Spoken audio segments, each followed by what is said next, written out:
Assalamu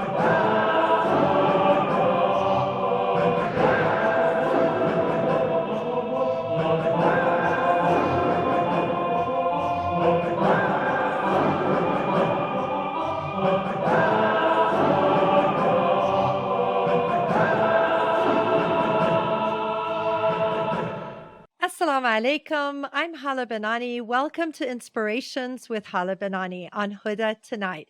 Bismillah, wassalatu wassalam ala Rasulullah. Our guest today, Ali Ardakani, also known as Baba Ali, believes that humor is a powerful emotion and using it is indeed an art form. He was named the year's most promising Muslim personality, taking a lighthearted approach toward Muslim based entertainment. His videos have been broadcast to millions of people all over the world, and his work has been covered by New York Times, USA Today, and the BBC. His latest project, Half Our Deen, has helped thousands of Muslims find their other half. Why does he call himself an accidental comedian? And what's his secret in helping so many people find their match? And what is his secret sauce? All these questions will be answered in this episode of Inspirations. But first, let's talk about the psychology of humor and how it impacts our lives. Humor is seen as a superpower and a character strength. It can cheer people up, break the ice in awkward situations, and buffer stress.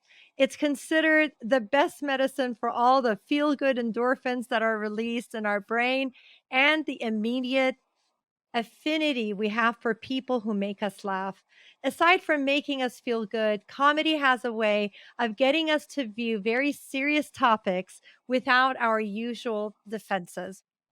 Through jokes and laughter, we can see the absurdity of certain taboo subjects. Intelligent comedians like our guest Baba Ali Ardakani use comedy to reflect and inspire. Mashallah, tabarakallah.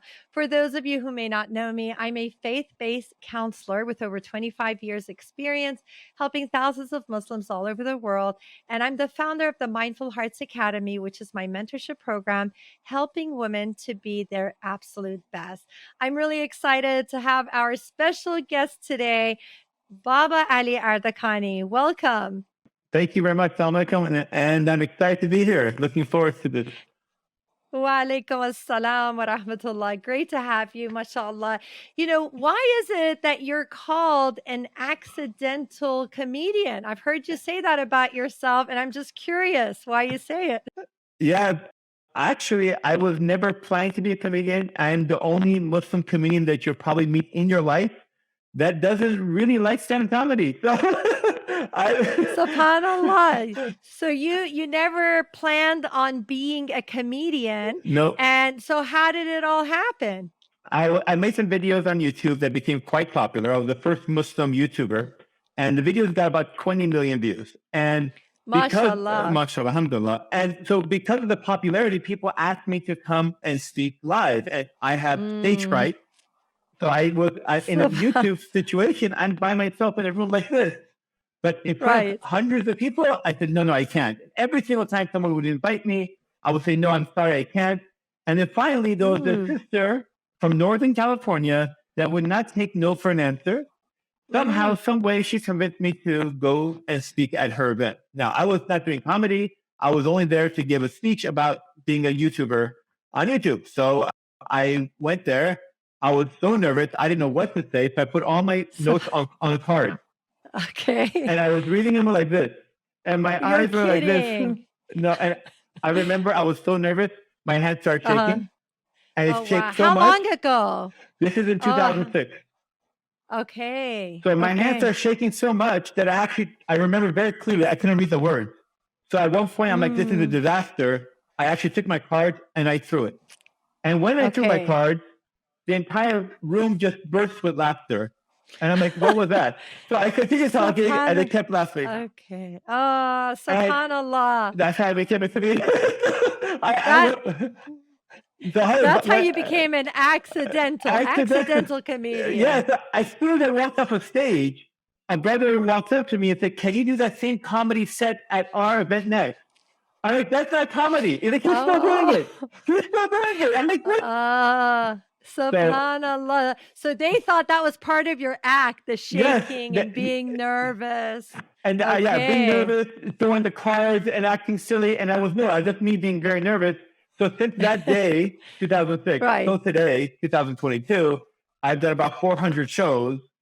And I still don't have a Subhanallah. manager. I'm just a regular guy just talking like we're talking now. Mashallah, mashallah. Well, so you took a situation where it was very awkward, very strange, but you Yeah. just embraced it, and that's incredible. And you use comedy as a way of educating people, right? Yep. And it's a great, it's very effective because it's like edutainment, and we made a program together. We Yes. did the premarital program, Yes. Laugh and Learn, and that was very entertaining. I would give the marriage tips, and you made it so And a entertaining, spice of humor mashallah. to it. A We mix it lot, a lot together. of humor. Yes, yes, Yeah. mashallah. And what I see is that people, when they're getting married, they're so focused on the wedding day, right? The Yeah. venue, the dress, the flowers, and very few people actually even think about the marriage. So, how important is it for someone to go through a program to learn about Oh, having a good marriage? yeah. I've told people that you spend more money on the than you do on the merit program. And the cake, half That's the people are not going to eat it. Another half is going to complain about eating it. right. So the That's marriage is right. going to help you stay together forever, inshallah. So having a premarital program or having a course like yourself and having that Yeah. mentorship of learning for people who are successfully Mm. married, that's priceless. I mean, we Yeah, focus more on the flowers and the cake and all this other stuff, but the one thing that's going to last is a marriage. That's a wedding. The wedding's That's going to be right. done in a few hours. But Exactly. yeah, And everyone's gonna critique it, everyone's gonna have their yeah. opinion, and then it's just the 2 of you. Yeah, Right, right. but we don't focus on that, unfortunately, and I don't think we value it. Like if you ask anyone, Yeah. what is a ring worth, or what is a dress worth, a wedding dress, or what is the flowers at a wedding worth? They'll get, of course, thousands of dollars of here, thousands of dollars of here. But the most important piece, which we should value the most, is the connection between the husband and wife. Because all Yes, this wedding yes. means absolutely nothing if we can't keep those Right. things connected. Yeah. And I've known people. I had a friend that took her a whole year to plan this like ideal wedding, and it was spectacular, mashallah. Mhm. But it took her longer to prepare for the wedding than they lasted. Sadly, sadly, like it was, the marriage did not last a year, and it's like we got to really refocus. And Yeah. I find that a lot of people struggle in finding the right person, right? Yeah. So there are lots of Muslims out there, and the events are usually segregated. Islamic events are segregated, Yeah. and people want to go about it in a correct, Islamically correct way. And communities, they feel like it's limited. So you came up with a great solution. You have Yes. like one of the lead matrimonial websites, mashallah, called Half Our Deen. I love how you Yes. always have a shirt. Yeah, The alhamdulillah. shirt, If you Half know Our me, Deen. I always have it on. And alhamdulillah, since we started the website, following a year later, we Yes. started doing live events so we can actually help people in person meet. As you said, when we Mm, go to events, they're segregated because, of course, they're not designed for people who are looking to get married. Those are just normal Islamic right, events. So we want to do something within the halal boundaries and to do things successfully and different. So right. we do things, alhamdulillah, completely different than every other matrimonial event organizer. So we don't do any speed dating or anything of that. Our last event, by the Mhm. way, we had 83% of our attendees find the match. MashaAllah, that is incredible. Yeah. Tell us what makes it so unique. What do you do at these live events that makes it, so entertaining and so successful, mashallah? Alhamdulillah. So what we do is a bit different. So typical speed dating event basically is an interview process where you only have 3 minutes Mm. to decide who you want to spend the rest of your life with. But Right. for anybody Doesn't work. any married person, just tell, hey, would you have been able to pick your wife within 3 minutes if you spoke to 40 sisters and then you have 2 hour window to go Oh play my give a God. musical chair? So Right. I don't know why we took it from non-Muslims as far as dating. They even know it's Mm. for dating, and a date is a temporary relationship. Right. If you ask any non-Muslim, would you do this to get married? They'll say never. So, but why do we use this to get married? I have no idea. So what I decided to And do, Muslims use this? Muslims actually use they this kind of say- speed dating? every Muslim organization that I've come across in the US, Canada, and the UK use this like it's religiously. Like they do not break away from it. Like it's sunnah or something. And it has absolutely nothing to do with Islam. Subhanallah. It's nothing to do with Islam. So what I tried to do is I said, let me create a system to be an alternative to this. So that what we do differently is, first of all, we have a balance of men and women. We have a filtering process where 100, like our last event, the one that's happening this weekend, over 300 people have applied, but we've only selected 80.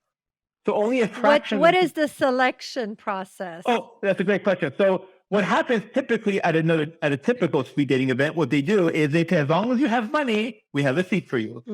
We don't care about that. We have more priority over money. What we say is we want to make sure there's compatibility. So like one of the questions we may ask, we'll ask all the sisters, what is the oldest age you'll consider for marriage? So some will say 27, one says 35, one says 42, one says 39. After we get the consensus of one side, we will look at all the people from the other side, and if anyone goes above the consensus, like the maximum age was 42, I just mentioned, if a brother who's 45 applies for that event, he won't get in. Now, the following event, we may have a brother, the consensus may be higher, maybe 47, and that 45 brother can get in. So therefore, you're only likely to get, you're only going to be accepted to this event if we think you possibly can get a match.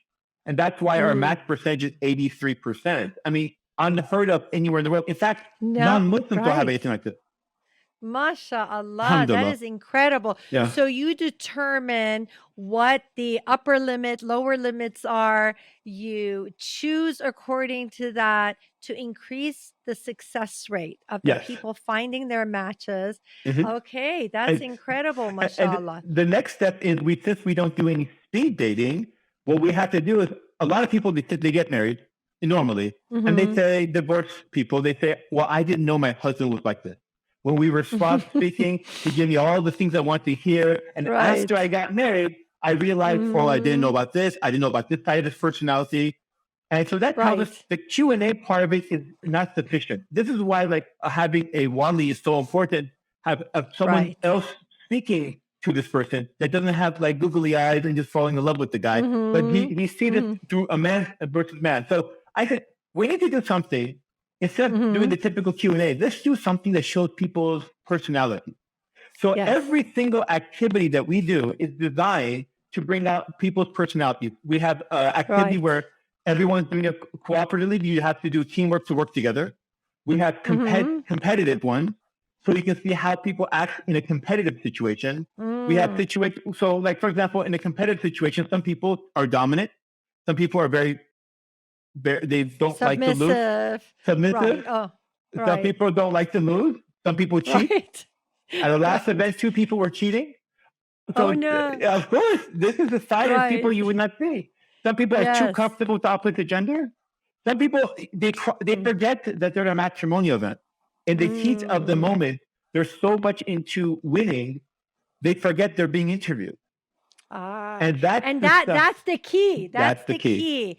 Because I always tell the people who, they come in, let's say they want advice about getting married. I said, it's very easy to be your best when you're sitting in the living room with the parents right there, and you can just be on your best behavior, right? But and I always advise them, get into situations where you see their real side. And I love how you create these activities where you can see the personality shine through. And like you said, they forget they're being interviewed, so the true side comes out. Yeah. I'll give you one example of an activity that we do. This is a more of a deeper activity. We call it the Great Compromise. What we do is we give you 20 really, really negative words like heartless, selfish, people who are unfair, people who are arrogant. And I give you all these very, very negative characteristics. Someone who's always late, someone who is aloof, someone who's like this and like this. So you look at out of focus, annoying, troublemaker. You look at all these negative words. And I ask you, give me the 7 worst words. We ask every single person at the table to choose the 7 worst words. They do. Then I asked Okay. them to choose 7 words that you can tolerate if your husband and wife happen to have it. You wouldn't want it, but I don't get a divorce if my husband is out of focus or sometimes he's annoying or my wife is very emotional. I'm not going to divorce her, but I don't prefer it, but I would live with it.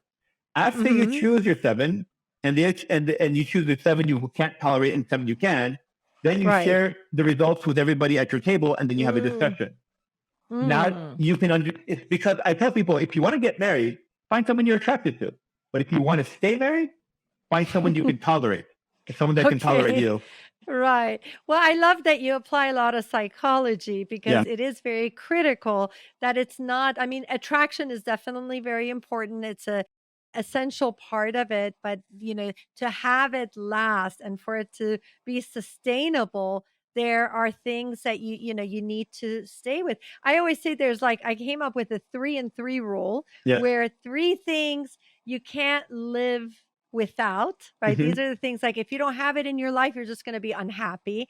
And 3 things you can't live with, right? So if you see this in any brother or sister, you run in the opposite direction. So it's, it's just because people have scrolls of like 99 things that they want in their spouse. And it's like, it's good to narrow it down. And I like that you're saying, find what you can tolerate versus like things you cannot stand.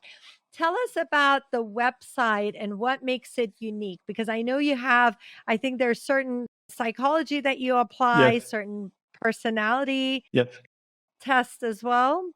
So by the way, at the event, each person there, you can actually click on their picture. It launches the Haffardine website, and immediately within 1 second, you can see your compatibility percentage. Then it breaks it down on this, how did it come up with the percentage? It looks at your personality. It looks at what you're attracted to. It looks at what your tolerance level is to their personality type. Then it does the exact same thing from the opposite end. It looks at what 158 marriage questions you both have answered.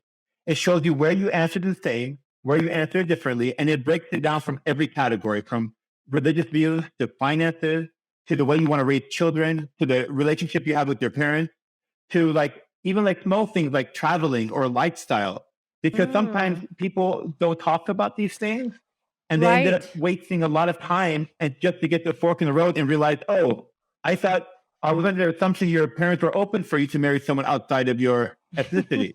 And for 3 months we've been talking. Right. You know what I mean? So a lot of people, they waste a lot of time with people that are not compatible. True. And then it just looks at priorities and interests. Priorities, I think, is one thing. I give people 10 words that are gender neutral, which means it's not like attraction or success, but it more words like people, good manners, neatness, kindness, all of the things that people find important, similar religious views, the same culture. And then I ask you to prioritize it from the most important to the least important. And then you can see every single person on the website where their priorities are versus where your priorities are. So, for example, desire for children for a sister may be number 2. For one specific sister, not every sister. While for another brother that she's looking at his profile, he's number 9 on desire for children. This tells us, we can direct us to know what to talk about when our families are communicating, because you are obviously very different ideas of what you want versus what they want.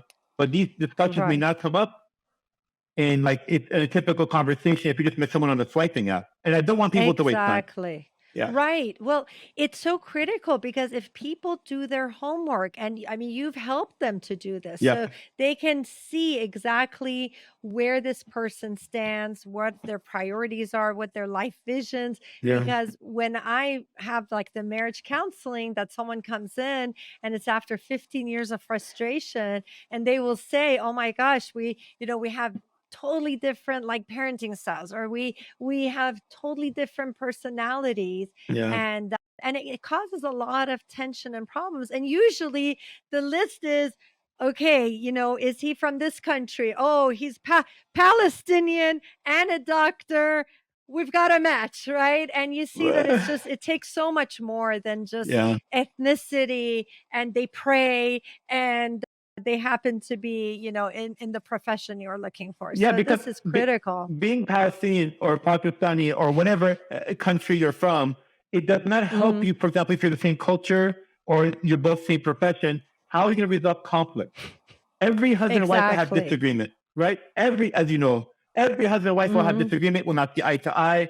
They will have to deal with conflict. And all these things we thought was very important on our checklist, his height or her weight and all these things, none of those things are going to help you for when it comes to resolving conflict. And that's absolutely right. And those who value tools that help you, characteristics that help you resolve conflict, are the ones who are more likely to have successful marriages. So, but unfortunately, we don't talk about that very much. And when we do our events and things of that nature, we bring these things up. And it's funny you brought up the 3 things you mentioned. By the way, that's an amazing activity. 3 things that you can't live without. What you do. We have this activity called Give and Take, where I give you the wish list of all the things that typical sisters want, and the wish list of all the things that brothers want. And I ask you, I will give you all of it under one condition. Like, okay, what's the condition? You have to compromise 3 of them. And then people look at the list and they look at you, then look at the list and look at you like, I want all of these. I want a husband who's taller than me. I want a husband who's financially stable. I want a husband who has who's sincere, who's generous. Well, you have to, no husband has everything, or no wife has everything, but choose which one you'll compromise. And for the first time, I know as a married person, my single friends say, oh, let me know if you know somebody. They have a wish list when you ask them, but they're never asked to compromise. So now we're asking them to compromise, and literally people right in front of them, they get stuck because they've never been asked this question before. Like, what do you mean? We all compromise. Anyone who's married, compromise. Absolutely. You have to. You really have to. And, people have this image, unrealistic image in their mind. And sometimes that's why some people don't get married, because they want someone with all of those traits. And I think it's important to be able to compromise, to be able to, be tolerant of each other. So mashallah, how can people sign up? Like, how do they go about becoming a part of this? What is the criteria? Well, I prefer people, a lot of times people say, okay, I go join your website. And if you're depending on what part of the world you are, majority of our members are from the US, Canada, and some are about 10% are from the UK. So I want to be transparent with everybody. I don't want people to join my website and not be successful. So I always like to be transparent with everyone who works with us. But I honestly think one of the best ways to meet is to be part of, come to a live event and see people. Because the thing that we don't value, unfortunately, in today's generation, when we were young looking to get married in our generation, we didn't have hundreds of people to choose from. You had few quality people to choose from, maybe someone your family knows or somebody you meet through school or something. School, exactly. Like 4 or 5 good candidates max. Today, when we give these views, it's like Netflix. You have millions to choose from and nothing's good quality. It's confusing. Yes, that's right. I don't want 4 million to choose from. I don't know which is a good one. We keep doing this all day. That doesn't help me. That's right. I need someone who's filtered these people down to 20, 30 people, and then start an event that's structured, that we're not doing this, and we're just actually, we have activities that can allow us to learn about each other. And then I can click on each person. One thing I did not mention, and maybe this is something that other people who are listening that can value as well, is one thing I think we don't cater too much is for the sisters. Unfortunately, we do. But I noticed these swiping apps are designed for men. Because a sister would never design an application for marriage for that everyone's reduced out to their picture, their age, and their first name. Right. Well, every sister you speak to, they want details. They will never marry a man just because he's just handsome and we don't know anything else about him. No, he has to be ambitious. He has to be a good leader. He has to be generous. He has to be sincere. All of these other things sisters care about, right? So women, if they need more details, and specifically when it comes to an event, they need to also feel safe. And how do they feel safe? That if I ask you, I'm interested in somebody, I don't want to be embarrassed if it's not mutual. So one of the tools we have is that we allow people to show interest without any notification. So if I find someone at the event that I want to learn more about afterwards, I will click on the button and they receive, unlike social media, they receive no notification. If they click on me, there's no notification. So if it's mutual, there's no notification. Until midnight, when they all go home, they both will find out. Only if it was mutual, they will find out. So if a sister's interested in a brother that she knows in the Muslim community, and she's not sure if he's interested, there's no awkward situation where he finds Oh, out that's later. great. I see. So only if it's mutual, they get Only the if it's mutual. notification. Well, very, very clever. MashaAllah. I think it's excellent. Inshallah, any of you who are tuning in, who are looking for your other half, inshallah, you can go to Half Our Deen.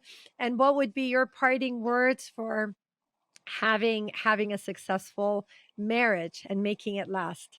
One of the things I've learned in marriage is like you have to learn how your wife thinks and try to Mhm. understand things through her angle. A lot of us, when we're growing up, we only see things through our lens. Well, Right. I'm a man and this is what I like and this is not the way we should think about things. Allah Mhm. subhanahu wa ta'ala has designed us differently, has built us differently. We each handle stress Mhm. differently. We look at the world differently. So it's not trying to force her to become like you or force her to force me to become like her, but rather it's being frustrated Mhm. with our differences, celebrate the differences that Allah subhanahu wa ta'ala made us each other to balance each other out. So I don't, Right. and Right. this is what makes a marriage. If we look at it that way, we can make this amazing. And if I make my wife feel like a woman and she makes me feel Mhm. like a man, allowing a man to feel like a man, be a man, and let her feel like a Right. woman, can make marriage become so much more successful and so much more easy to do. Absolutely. Yes. Absolutely. And one of the things I say, you know the golden rule? Do you know what Eh, the golden rule is, Baba No, Ali? please tell me. Okay, the golden rule is do unto others what Would you would you? have done to yourself. But Yeah. you know what I say? I say it does not apply in marriage. Please. You know why? Because my wife is not a man. Ex- When she, We're different. we're We're different. different. When my wife We're is different. stressed, she needs to talk it out and she needs someone listening to her, right? When a Right. man, oftentimes the man is stressed out, sometimes he needs to be left alone. And that's, Mhm. so if a man wants if he thinks that way of just do what I want for myself, if I see my wife crying, okay, I'll see you later. And he's gone. That's it. And That's some the men think, example I always use because most men want to be left alone when they're crying. yeah, And women, majority, I would say a good 85, 90% want comfort when they're yes, crying. yes. There is that, the exception. So yeah, if you do what you want, but not what your spouse wants, you're never going to make them happy. So Yeah. inshallah, we can have the maturity and the compassion to emulate the Prophet sallallahu alaihi wasallam, So, have good marriages. May Allah reward you. Jazakallah khairan for coming today and for doing such a wonderful job. I know so many people out there who have found their match. Many people in the community that they have found their match through your website. So may Allah reward you. Jazakallah khairan. for everything you do, and mashallah, for all those who don't know Haleh Uh, Banani, mashallah, you have no idea. I've known her for many, many years and her husband, mm, and her work is Alhamdulillah. priceless. If you're not part of Uh, her program, make sure you guys join because countless uh, people are benefiting, including, by the way, my wife. I was just mentioning before we got into Dr. oh, today how well my wife Alhamdulillah. loves your work, mashallah. Jazakallah khair, and thank you so much. And you're one of the most pleasant people my husband and I have worked with. You're so easy, pleasant, and positive. May Allah reward you and your wife. And inshallah, we see you in Dallas sometime soon. Jazakallah khairan. We will take a short break and we will be right back.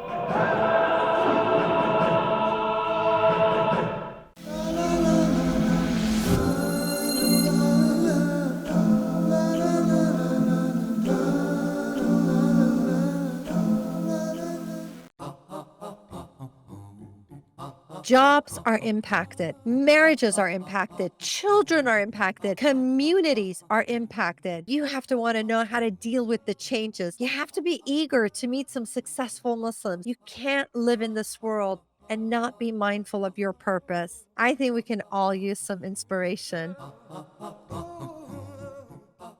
I'm your sister, Haleh Banani. Trailblazers, change makers, community builders. We will meet the men and women who have left an impact on our Muslim society, the role models, the activists, and the modern day heroes. This is a show where you'll meet some really interesting people: psychologists, athletes, artists, and entrepreneurs, successful Muslims that are being themselves and having insightful conversation.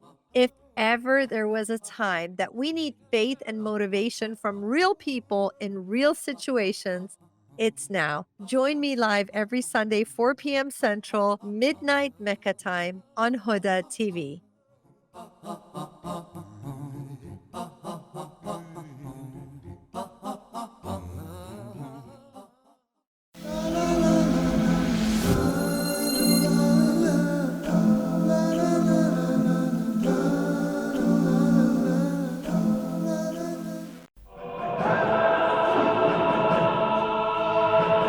Welcome back to Inspirations. This is your host, Haleh Banani. We had a lively discussion with Baba Ali Ardakani about the importance of choosing your spouse based on compatibility, your personality, life vision, and your spiritual connection and your spiritual commitment.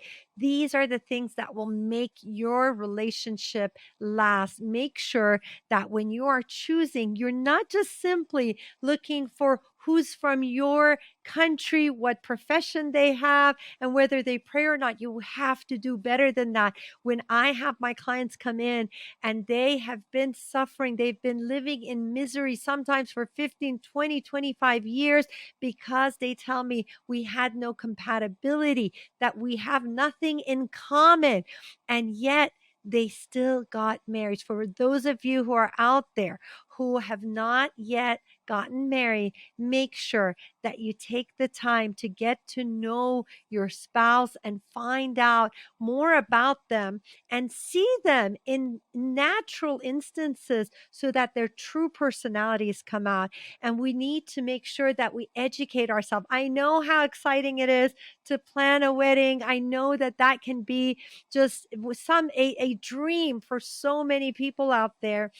As you plan for your wedding day, picking the venue, the dress, the flowers, all of those exciting things, make sure that you don't overlook educating yourself for the marriage, preparing yourself for the marriage by going through a program, by learning conflict resolution, effective communication, because once the party is over, once the guests have gone, and you are going to be with your new spouse and you're going to have to deal with life's ups and downs.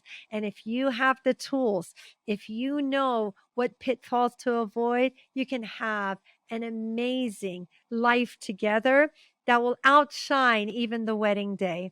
But for those who have only focused on the wedding and have not prepared mentally, emotionally, spiritually for their life together as a married couple, then they're going to face so many obstacles. So I pray that for those who are looking for their spouse, that they find someone that is completely compatible and someone who will bring out the best in them. And those who have been married for decades, inshallah, that we can be our best and bring out the best in our spouse. May Allah bless all of you. Jazakallah khairan for tuning in. Thank you, Baba Ali Ardakani, for joining us today. Join us next week for another episode of Inspiration. Salam alaikum.